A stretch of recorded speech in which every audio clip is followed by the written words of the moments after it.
Hello guys, अस्सलाम वालेकुम, नमस्ते, सत श्री अकाल। कैसे हैं आप सब लोग? आई होप आप अच्छे हों और सेफ हों।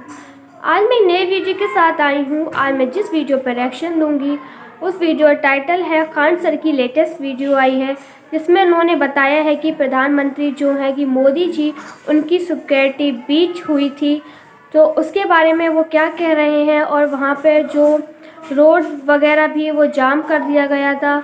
तो खान सर बताएंगे इस बारे में बहुत कुछ, और वो बहुत कुछ ऐसी बातें बताते हैं, बहुत ही इंफॉर्मेटिव होती हैं। चलिए स्टार्ट करते हैं वीडियो को। इससे पहले प्लीज़ चैनल को सब्सक्राइब कीजिए, लाइक कीजिए, शेयर कीजिए, ताकि आपको ऐसी मोर रिएक्शन की वीडियो की अपडेट मिलती रहे। चलिए स्टार्ट करते हैं वीडियो को। जय हिंद। देखिए, अभी हमारे प्राइम मिनिस्टर का जो दौरा था, पंजाब दौरा, और काफ़ी डिस्टर्ब रहा। इसमें कई सारे सिक्योरिटी ग्लिच भी आए थे सब। यहाँ हम लोग समझते हैं कि क्या क्या कमी हुई थी, क्या गड़बड़ी हुई थी, कौन किया था, ये सब के लिए हम लोग को बहस नहीं। इस गलती से आगे न दोहराया जाए।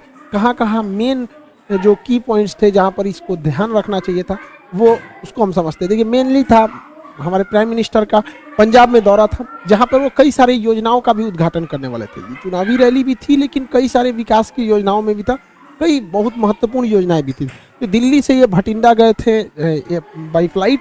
भटिंडा से हेलीकॉप्टर से जाना था हुसैनी वाला, फिर वहाँ से जाना था फिरोजपुर। हेलीकॉप्टर जो था MI-17 V5, वही वाली जो बिपिन रावत सर का जो क्रैश हुआ था। तो हेलीकॉप्टर को पहले 2 बार उड़ा के देखा गया, मौसम बहुत खराब था, तो लास्ट टाइम पे डिसीजन लिया गया कि सड़क से जाना है। सड़क से जाने से था हुसैनी वाला, उसके बाद यहाँ से 25 किलोमीटर आगे फिरोजपुर। ये दोनों ही जगह जो है पाकिस्तान बॉर्डर के एकदम करीब है, लेकिन हुसैनी वाला से पहले ही फ्लाईओवर पे हमारे प्राइम मिनिस्टर का जो कॉन्वॉय था, काफिला रुक गया। अब इसको टोटल एक एक करके हम लोग समझते हैं। प्राइम मिनिस्टर की सिक्योरिटी बहुत प्राइम लेवल की होती है, सबसे बेस्ट सिक्योरिटी मानी जाती है। इनके काफिले में जितनी गाड़ियां होती है बुलेट प्रूफ होती हैं। अभी सुने होंगे 7 करोड़ की एक गाड़ी आई है, बुलेट प्रूफ गाड़ी। काफ़ी ज़बरदस्त गाड़ियाँ होती हैं इनमें। हमेशा आगे चलने पे रोड को क्लियर करा दिया जाता है। तो ये उनकी सिक्योरिटी में जो लगे होते हैं SPG होती है, स्पेशल प्रोटेक्शन ग्रुप। आप इसमें डायरेक्ट कभी नहीं जा सकते हैं। आपको आर्मी या पैरामिलिट्री फोर्स या पुलिस में बहुत बेहतरीन काम किए रहेंगे तो आपका सिलेक्शन इसमें होता है बहुत बेहतरीन ढंग के, तब आप बनते हैं SPG, special protection group. SPG दिखती है भले सूट में, लेकिन अंदर उनके पूरा बुलेट प्रूफ रहता है। हर चीज़ वो अंदर रखे रहते हैं। उनके पास बहुत ही लेटेस्ट हथियार होती है, पिस्टल्स होते हैं। आंख पर काला चश्मा होता है कि वो किधर देख रहे हैं पता नहीं चलता है। बुलेट प्रूफ सूट होती है, पिस्टल होता है, हर चीज़ से ये लैस होते हैं आधुनिक हथियारों से। प्राइम मिनिस्टर के पास 3 लेयर की सिक्योरिटी होती है। इनके सबसे पहले आसपास में जो होते हैं वो SPG के कमांडो होते हैं। SPG कमांडो के घेरा के बाद जो होती है वो पैरामिलिट्री के कमांडोज होते हैं, और उसके बाहर जो घेरा होता है उसमें पुलिस होती है। पुलिस के बाहर जो घेरा होता है उसमें ट्रैफिक पुलिस होती है। तो मेनली सिक्योरिटी के लिए 3-3 लेयर की सिक्योरिटी होती है। तो आप ये समझ सकते हैं कि हमारे प्राइम मिनिस्टर के लिए कितनी ज़बरदस्त लेयर की सिक्योरिटी होती है। SPG कमांडो में भी कई लेयर होते हैं। कुछ होते हैं जो केवल प्रोटेक्शन देते हैं, कुछ हमला भी करते हैं। हमारे SPG कमांडो के पास जब भी प्राइम मिनिस्टर चलेंगे, देखिएगा इस तरह से बैग लेके लोग चलते रहते हैं। कुछ कमांडो बैग लिए रहते हैं। अब देखेंगे इनके पास हथियार नहीं रहते, और ये जो बैग लिए रहेंगे हमेशा प्राइम मिनिस्टर के पास ही खड़े रहते हैं। ये बैग नहीं है, ये एक्चुअली बुलेट प्रूफ है। जब भी अटैक होगा तो ये बैग इस तरह से खुल जाता है, कई लेयर में ये खुल जाता है, और ये बुलेट प्रूफ होता है। इसको लेके हमारे प्राइम मिनिस्टर को चारों ओर से घेर लिया जाता है ताकि बुलेट्स ना लगे। ये जरूरी भी है, हमारे देश के प्राइम मिनिस्टर है, उनकी सिक्योरिटी में कहीं भी कमी नहीं होनी चाहिए। अब हुआ क्या, दिल्ली से वो पंजाब गए। पंजाब एक्चुअली पाकिस्तान से एकदम करीब है, बॉर्डर ही बनाता है। तो पंजाब में यहाँ पर है फिरोजपुर, आप देखिए पाकिस्तान से एकदम सट के है यहाँ पर। तो यहाँ जब गए भटिंडा एयरपोर्ट पर उतर गए। भटिंडा एशिया की सबसे बड़ी सैनिक छावनी है, बहुत ज़्यादा, मान लगभग 1.5 लाख फौजी रहते हैं वहाँ पर। तो भटिंडा के बाद भटिंडा तो जहाज से लैंड किए, उसके बाद हेलीकॉप्टर से जाना था, मौसम खराब था, इस वजह से ये इन्हें सड़क से जाना पड़ा। यहीं से गलतियाँ चालू हुई। एक एक करके गलती समझते हैं। 100 किलोमीटर लंबी सड़क को क्लियर कराने की जिम्मेदारी पंजाब पुलिस की थी। सड़क से जाने का रास्ता पहले से तय नहीं था। अचानक मौसम खराब हुआ और हेलीकॉप्टर कैंसिल हुआ, जिस वजह से हुआ। अमूमन इस रास्ते पे 2.5 घंटे लगते हैं। 100 किलोमीटर के सफर में लगभग 2.5 घंटे लगते हैं। महज 3 घंटे के सूचना पर इसे खाली करा लिया गया। इस पे SPG को सवाल उठाना चाहिए कि जहाँ 2.5 घंटे लगते हैं, 100 किलोमीटर लंबा है, इस पे आप इतना जल्दी क्लियरेंस कैसे दे सकते हैं यहाँ पर। तो यहाँ SPG को आपत्ति जताना चाहिए, और यहाँ पे पंजाब पुलिस के DGP को साथ रहना चाहिए, लेकिन वो वहाँ उपलब्ध नहीं थे। ये गलती थी, वहाँ पे उन लोग को एक्सेप्ट करना चाहिए। यहाँ पर इन लोग से ये गलती हुई है। यहाँ पर कॉन्वे सबसे ठीक ठाक चल रहा था। अगली गलती देखिए क्या होती है। जब भी राष्ट्रपति प्रधानमंत्री का काफिला जाता है तो उनकी गाड़ियों में एक बहुत बड़ी संख्या थी, 25 से 40 गाड़ियाँ रहती हैं। ये गाड़ियों का एक ग्रुप रहता है लेकिन इन गाड़ियों के ग्रुप के आगे 5-7 गाड़ियां चलती हैं जिसे हम कहते हैं, पायलट गाड़ी कहते हैं। उसमें सबसे आगे एक बाइक वाला रहेगा, देखिएगा इसमें, ये देखते रहता है कि सब कुछ कोई दिक्कत नहीं है। उसके बाद एक पुलिस की जिप्सी रहती है, इसे हम लोग रूट क्लियरिंग पार्टी कहते हैं। ये 5-6 की ग्रुप में रहते हैं सब, और जो मेन काफिला उससे ये 3-4 किलोमीटर आगे होते हैं, ताकि ये पहले ही देख लेते हैं कि कोई गड़बड़ी तो नहीं है। तो जो रूट क्लियरिंग पार्टी थी, जो पायलट गाड़ी थी, इनको दिखा ही नहीं, इन लोग की लापरवाही देखिए, इन लोग को नहीं दिखा कि सामने ट्रैक्टर लगाया गया है, रास्ता जाम है। कैसे ये लोग यही रास्ता बताते रहते हैं, वायरलेस पे पीछे कांटेक्ट में रहते हैं। जो मेन काफिला होता है हमारे प्राइम मिनिस्टर का, वो पीछे रहता है 3-4 किलोमीटर, और ये वायरलेस पे रहते हैं कि ऑल क्लियर, हर किलोमीटर पे ये बताते रहते हैं कोई दिक्कत नहीं है, कुछ भीड़ है, यहाँ है, बाकी सब क्लियर। इन लोग को नहीं दिखा कि किसान ट्रैक्टर लेके एक सड़क के किनारे आए हैं, तो इन लोग की भी गलती है। पहले पायलट क्लियरेंस दिया कैसे गया और सड़क पर फंस कैसे गया, तो यहाँ पे भी एक गलती हुई जो पुलिस की गलती थी। अब तक जो गलती बताएं ये सारी पुलिस की थी। अब एसपीजी से कहाँ मिस्टेक हुआ उसको हम समझते हैं। स्पेशल प्रोटेक्शन ग्रुप बहुत बेहतरीन है, उनके अरुण कुमार सिन्हा, AK सिन्हा जी हैं, चीफ हैं, अभी IPS अधिकारी हैं। ये बहुत हायर रैंक होता है। कितना बड़ा ये लोग बेवकूफ़ी किए हैं जरा सोचिए। PM का काफिला लगभग आधे घंटे 20 से 30 मिनट फ्लाईओवर पे रोका है लोग। बुद्धि देखिए इन लोग का, मतलब पुल पे रोक दिए हैं प्राइम मिनिस्टर को। क्यों? तो भैया पुलवा आगे से जाम है। अच्छा ये बताओ, अगर पीछे से जाम कर देता तो पुलवे पे अटक जाता। अरे भैया, अगर आपको 20 मिनट रोकना था, आपको लग रहा था जाम है, तो थोड़ा सा पीछे आके रुकते हैं। पुलवा पे चढ़ के काहे लिए रोके हैं? फ्लाईओवर पे हमारे प्रधानमंत्री को रोक देंगे भाई? ये NSG SPG से सवाल होना चाहिए कि, और ये प्रोटोकॉल में लिखना चाहिए, हिस्ट्री में जो डिफेंस है उसमें पढ़ाना चाहिए कि किसी भी प्राइम मिनिस्टर, राष्ट्रपति या VVIP को फ्लाईओवर पे नहीं रोक सकते। यहाँ आप 20 मिनट रोक दिए। अगर दोनों ओर से प्रदर्शनकारी के रूप में कोई और अभी आ जाता, क्योंकि ये बॉर्डर से एकदम 20 किलोमीटर यहाँ से पाकिस्तान आ जाता, पाकिस्तान की सीमा चालू हो जाती है, तो काफी करीब है। और नीचे से अगर फ्लाईओवर को उड़ा देता सब कोई ID या विस्फोटक लगा के, तो सारा काफिला नीचे चलाता है यहाँ पे। ऐसा तो दिमाग लगा रहे हैं लोग। भाई आप थोड़ा सा पीछे हट जाते, सड़क पे रहते, कभी कुछ होता तो भाग तो सकते थे इधर उधर। फ्लाईओवर दोनों ओर से जाम हो जाता, कहाँ जाते हैं आप लोग? यहाँ पे गलती SPG की थी। आप लोग को जवाब देना चाहिए। हम लोग तो भाई बताते हैं कहाँ गलती। दूसरी गलती, फ्लाईओवर पे जब हमारे प्रधानमंत्री कह रहे हैं कि हम जिंदा वापस आ गए, मतलब सिचुएशन क्रिटिकल हुई होगी वहां पर, तभी वो ऐसा स्टेटमेंट दे रहे हैं। जब इतना स्टेटमेंट हो गया और आपको वापस लेके आना है, तो आप आधा घंटा बाद लेके आइएगा जी। SPG वाले लोग आप जवाब दीजिए कि हमारे प्राइम मिनिस्टर अंदर बैठे हुए हैं यहाँ पर। अब देखिए हल्का सा मास्क दिख रहा होगा आपको। जब यू टर्न लेना है, देखिए कि आगे किसान है, इंटेलिजेंस रिपोर्ट आपको पहले से पता होगी, माहौल देख लीजिए क्या है क्या नहीं, तुरंत लेके हटिए। 2 से 3 मिनट हो गया, हाँ भाई खत्म, कैंसिल हुआ, रैली कैंसिल हुआ, प्रोग्राम हम वापस लेके आएंगे। तो SPG हमारे प्रधानमंत्री को आधा घंटा रोक के रखेगी।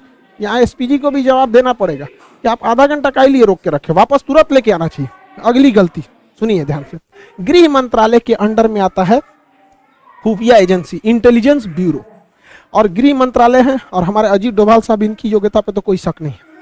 लेकिन इंटेलिजेंस ब्यूरो और रॉ तो खैर बाहर में काम करती है, लेकिन यहाँ जिम्मेदारी टोटल इंटेलिजेंस ब्यूरो। ये इंटेलिजेंस ब्यूरो को ये पता होना चाहिए कि जब जहाज हवाई मार्ग से मार्ग जब कैंसिल हुआ है, तो जो रास्ता जा रहा है वो ग्रामीण मालवा होके जा रहा है भटिंडा के लिए, भटिंडा से ग्रामीण मालवा होते हुए ये हुसैनी वाला और फिरोजपुर जा रहा है। और ग्रामीण मालवा का जो क्षेत्र है वो एकदम हॉट पॉइंट बना हुआ है प्रदर्शनकारी के लिए। तो इंटेलिजेंस ब्यूरो ने कैसे क्लियरेंस दे दिया कि अभी देख रहे हैं इतना बड़ा प्रोटेस्ट हुआ था, इतना बड़ा भीषण कई घटनाएं हुई, अभी किसानों में भी कुछ रोष था जो लखीमपुर की घटना को लेकर, ये सब। तो इंटेलिजेंस ब्यूरो को क्लियरेंस कैसे दे दिया कि भैया उस रूट से ले जा रहे हो जहां प्रदर्शन का केंद्र बना हुआ है, वो भी हमारे प्रधानमंत्री को। प्रधानमंत्री देश का होता है, किसी पार्टी का नहीं होता है, तो देश सर्वोपरि होना चाहिए। तो इंटेलिजेंस ब्यूरो का भी यहाँ फेल्योर है, सबको जवाब देना चाहिए यहाँ पर। लेकिन मीडिया वाले ये सब सवाल तो पूछेंगे नहीं। हालांकि प्रधानमंत्री जब वापस आए तो उन्होंने हमारे प्रेसिडेंट साहब से भी मुलाकात किया। अब इस पे अटकलें ये भी लगाई जा रही है कि आर्टिकल 356 लगा के राष्ट्रपति शासन यानी राजकीय आपात, स्टेट इमरजेंसी लगाई जाएगी। हालांकि ये इतना आसान नहीं है, और लगा देता तो भी ठीक है था। इलेक्शन होने वाला है, प्रेसिडेंट रूल रहने के बाद थोड़ा सा ठीक ठाक से रहता है। हालांकि ये बहुत वर्स्ट कंडीशन में ही इसे लगाया जा सकता है। गृह मंत्रालय ने भी पंजाब सरकार से मांगा है कि आखिर ऐसी क्या गलती थी कि मुख्यमंत्री वहां से रिसीव करने नहीं आए, तो मुख्यमंत्री का अपना कहना है कि कोरोना प्रोटोकॉल को लेकर जूम में थे, रैली भले करेंगे लोग, वहां कोरोना प्रोटोकॉल नहीं लगेगा, लेकिन प्रधानमंत्री के लिए कोरोना प्रोटोकॉल लगेगा। दूसरा कि मुख्यमंत्री को छोड़ो, हटाओ भैया, तुम आए चाहे ना आए, राजनीतिक मैटर है, लेकिन उस राज्य के डीजीपी को कि प्रधानमंत्री के काफिले में सबसे आगे रहना पड़ता है, और डीजीपी जहां रहेगा पुलिस प्रशासन ऐसे ही रहेगी, क्योंकि किसी भी राज्य का सबसे बड़ा हेड होता है DGP, director general of police. राष्ट्रपति प्रधानमंत्री के काफिले में डीजीपी नहीं थे, ये तो एकदम सरासर गलत है। तो पंजाब पुलिस को इस पे जवाब देना चाहिए। हालांकि गृह मंत्रालय ने इन लोगों से जवाब तलब किया है कि आप लोग वहां पर डीजीपी उपलब्ध क्यों नहीं थे। लेकिन लौटते समय जो कहा जा रहा है कि प्रधानमंत्री ने किसी अधिकारी को कहा कि अपने मुख्यमंत्री को थैंक्स कहना कि हम जिंदा वापस आ गए, ये स्टेटमेंट थोड़ा सा अलग है। देखिए, अगर ये स्टेटमेंट केवल हिंदुस्तान के लोग सुन रहे हैं, ये स्टेटमेंट केवल भारत तक रह जाए, तब तो कोई दिक्कत नहीं है। लेकिन जरा सोचिए, एक विदेशी मीडिया जब इसे सुनेगी तो क्या सोचेगी कि कोई प्रधानमंत्री अपने देश में कह रहा है कि हम सुरक्षित जिंदा वापस आ गए। आप ये बोल सकते थे प्रधानमंत्री के कार्यालय के जो भी अधिकारी हैं कि हम सुरक्षित वापस आ गए, लेकिन जो होता है ना कि जिंदा वापस आ गए, काफी हार्ड वर्ड हो जाता है ये, कि मतलब आपने ऐसा बोल रहे हैं, क्योंकि देश आप ही का है। अल्टीमेटली आप कहीं भी जाते हैं तो हमारे प्रधानमंत्री से ही हमारी पहचान होती है। कोई राज्य के मुख्यमंत्री को नहीं जानता है, किसी को नहीं पता कि अमेरिका के 50 राज्यों में किसी एक राज्य का मुख्यमंत्री का नाम, सब वहाँ जो बाइडेन को जानते हैं। अगर मान के चलिए पुतिन कहते हैं कि बहुत धन्यवाद कहते हैं उस राज्य के मुख्यमंत्री को कि हम जिंदा वापस आ गए, तो भारत के लोग क्या सोचेंगे? आपको जानकर ताज्जुब होगा, चीन का राष्ट्रपति शी जिनपिंग पिछले 2 साल से कहीं नहीं गया है, क्योंकि वहां गृह युद्ध का माहौल चल रहा है, लेकिन उसकी मीडिया ने इसको छुपा के रखा है। उसके प्रधानमंत्री वर्चुअल मीटिंग में जाते हैं, अभी तक कहीं 2 साल से बाहर नहीं निकला, क्योंकि आंतरिक कलह चल रहा है। तो ये जो स्टेटमेंट है, अगर इंडिया तक में है तो कोई दिक्कत नहीं, किसी को भी कोई दिक्कत नहीं, लेकिन खुद से सोच के देखिए, जो बाहरी मीडिया, ये इंटरनेशनल जो लीडर हैं, ये क्या सोचेंगे? क्योंकि जब ये लोग भी भारत में आते हैं ना, तो इन लोगों की भी सिक्योरिटी एसपीजी और एनएसजी कमांडो ही कहती है। तो कल को ये सब भी कहेगा सब भैया, तो आप अपने कह रहे हैं कि हम जिंदा वापस आ गए, तो विदेश में थोड़ी सी छवि खराब हो।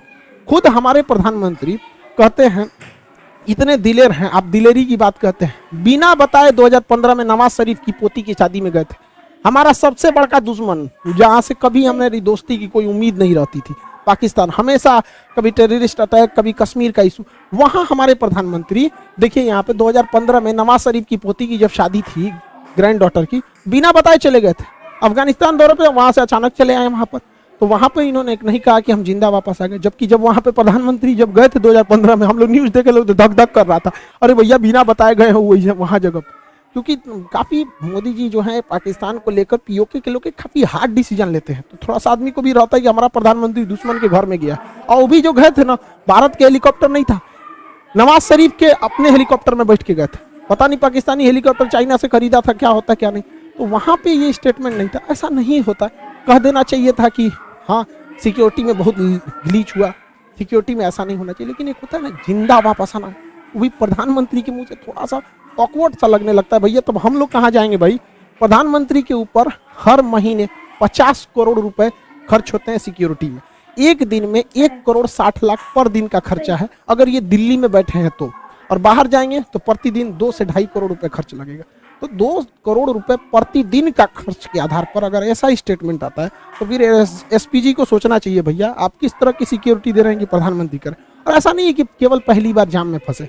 2017 में नोएडा मेट्रो के उद्घाटन में खूब हमारे प्रधानमंत्री जाम में फंस गए थे, तो उस समय कुछ अधिकारियों को ट्रैफिक के सस्पेंड भी किया गया था। 2 बार फंसे थे 2018 में, समझना क्या कि नहीं। अब देखिए यहाँ पर पब्लिक है और ये हमारे प्राइम मिनिस्टर है, यहाँ से भी तो कुछ अगर अनहोनी रहना रहेगा तो यहाँ से भी हो सकता है। यहाँ पे अब यहीं पे देख लीजिए, यहाँ हमारे नितिन गडकरी साहब हैं, सड़क परिवहन मंत्री, यहाँ प्राइम मिनिस्टर, यहाँ पे पब्लिक इतनी ज़्यादा, यहाँ पे भी इतना नहीं है, सिक्योरिटी बहुत सजग रहती है। अब वो जमाना नहीं है इंदिरा गांधी वाला या फिर राजीव गांधी वाला, लेकिन फिर भी देश के प्रधानमंत्री की सुरक्षा के साथ ऐसा खिलवाड़ अच्छी बात नहीं है। जो भी है गलत है उसको सजा देनी चाहिए और रूल बुक में इसको रखना चाहिए कि कभी किसी फ्लाईओवर पे आधा घंटा तक किसी प्रधानमंत्री को वेट नहीं कराना चाहिए। और दोनों लोग से प्रदर्शनकारियों को भी दूर रखना चाहिए।